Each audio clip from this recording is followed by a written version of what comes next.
지식인의 진짜 역할은 과연 뭘까? 이 질문에서 시작해서 한 국가의 운명까지 연결되는 하나의 가르침을 좀 깊이 파고들어 볼까 합니다.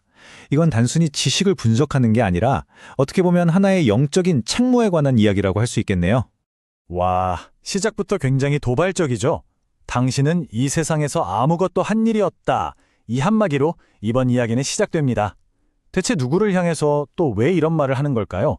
이 질문을 따라가다 보면 우리가 평소에 생각했던 일이라는 것의 개념이 어쩌면 완전히 뒤집힐지도 모릅니다. 자, 그래서 이 주장을 제대로 따라가 보려면요, 이런 순서로 한번 살펴보겠습니다. 먼저 이행되지 않은 의무가 뭔지 알아보고 그게 어떻게 죄의 무게로 이어지는지, 그리고 그 무게를 덜어낼 가벼워지는 길은 또 뭔지, 더 나아가서 이게 새로운 법의 제정이라는 국가적 사명으로 커지고 결국 한 국가의 선택이라는 거대한 질문으로 어떻게 귀결되는지 차근차근 짚어보겠습니다. 네, 그럼 첫 번째 열쇠부터 한번 풀어보죠. 이행되지 않은 의무. 이 가르침이 가장 먼저 그리고 가장 날카롭게 지적하는 문제가 바로 이겁니다. 한마디로 지식인이들이 자기 진짜 책임을 다하지 못했다는 거죠. 여기서 말하는 지식인은요, 그냥 책 많이 읽고 똑똑한 사람 이런 게 아니에요. 이 가르침에서는 지식인을 보통 사람들의 희생과 피와 땀을 먹고 자란 존재로 정의합니다. 그러니까 그들의 지식과 지위는 그냥 얻어진 게 아니라 백성들에게 큰 빚을 지고 있다는 뜻이 담겨 있는 겁니다. 그래서 일의 개념도 좀 구분을 해야 합니다. 우리가 보통 생각하는 일, 그러니까 먹고 살기 위해서 하는 노동하고요. 지식인의 진정한 의무는 차원이 다르다는 거예요. 지식인의 진짜 의무는 다른 누구도 할 수 없는 일, 바로 인류 전체를 위한 새로운 질서를 만드는 겁니다. 그렇기 때문에 그냥 월급 받으면서 일했다고 해서 지식인이 자기 할 일을 다 했다고 볼 수 없다는 게 이 주장의 핵심인 거죠.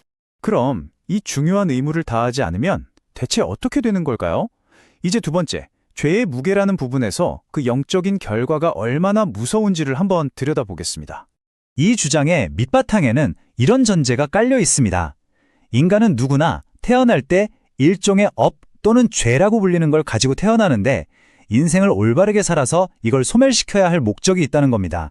삶 자체가 하나의 영적인 과제인 셈이죠. 이 논리가 아주 흥미로운데요. 한번 보세요. 단계별로 착착 이어집니다.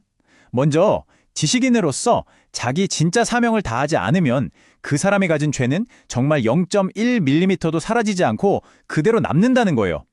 그리고 이 사라지지 않은 죄가 바로 영적인 무게가 되어서 영혼에 차곡차곡 쌓이는 거죠. 결국 이렇게 무거워진 영혼은 하늘로 올라갈 수 없게 된다는 논리입니다. 그리고 이 부분에서 아주 단호하게 선을 긋습니다. 아무리 간절하게 빌어도 이건 절대 소멸되지 않는다. 이게 무슨 뜻이겠어요? 이건 어떤 종교적인 의식이나 기도의 문제가 아니라 오직 자신의 삶과 행동으로만 해결할 수 있는 문제라는 걸 아주 강하게 못박는 겁니다. 자, 그럼 이렇게 무거워진 영혼은 그냥 끝인 걸까요? 다행히 그렇지는 않습니다. 해결책이 있어요. 세 번째 부분, 가벼워지는 길에서 그 방법을 찾아보죠. 영혼의 상태는 그 사람이 어떤 삶을 사느냐에 따라서 완전히 갈리는 거예요. 무거운 영혼과 가벼운 영혼으로 말이죠. 오직 자기 자신만을 위한 삶은 죄를 소멸시키지 못하고 영혼을 점점 더 무겁게 만들고요. 반대로 다른 사람을 돕는 데 삶을 바치면 영혼이 맑아지고 가벼워진다는 겁니다. 논리는 아주 명확하죠. 오직 가벼워진 영혼만이 하늘로 올라갈 수 있다는 것. 그럼 어떻게 해야 영적으로 가벼워질 수 있을까요? 방법은 딱 하나입니다. 이 가르침에 따르면 바로 다른 사람과 이 사회를 위해서 자기 자신을 완전히 불태우는 겁니다. 그런 헌신적인 삶을 살 때 비로소 영혼이 맑게 정화되고 가벼워진다는 거죠. 자, 여기까지가 개인의 영혼에 대한 이야기였다면 이제부터는 스케일이 확 커집니다. 국가적인 사명으로 넘어가는 거죠. 네 번째, 새로운 법의 제정입니다. 여기서 말하는 법이라는 단어에 주목해야 합니다. 우리가 아는 그런 법률 조항 같은 게 아니거든요. 이건 훨씬 더 크고 근본적인 개념이에요. 모든 인류가 조화롭게 살 수 있도록 질서를 잡아주는 사회의 기본 원리, 이정표 같은 거라고 할 수 있습니다. 지식인들에게 주어진 진짜 임무가 바로 이 새로운 법을 만들어내는 겁니다. 그렇다면 이 새로운 법은 어떤 특징을 가져야 할까요?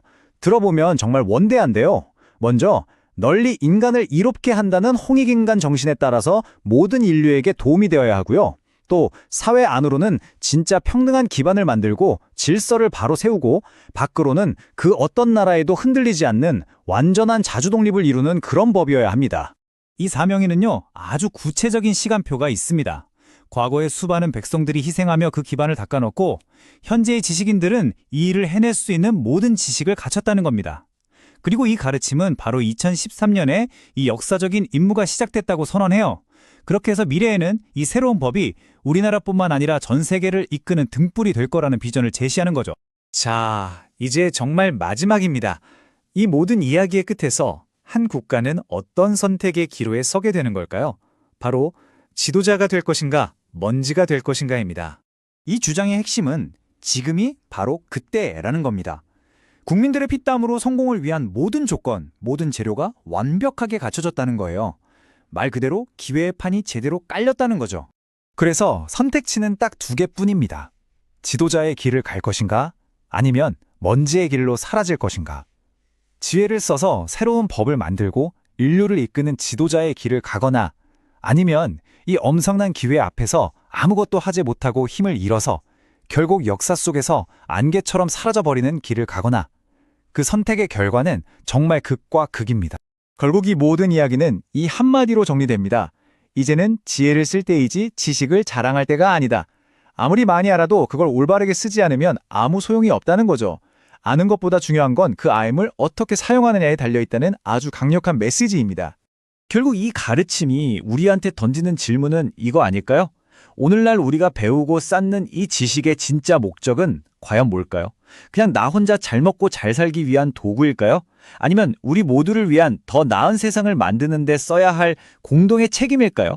그 답은 이 이야기를 들으신 여러분 각자의 몫으로 남겨두겠습니다.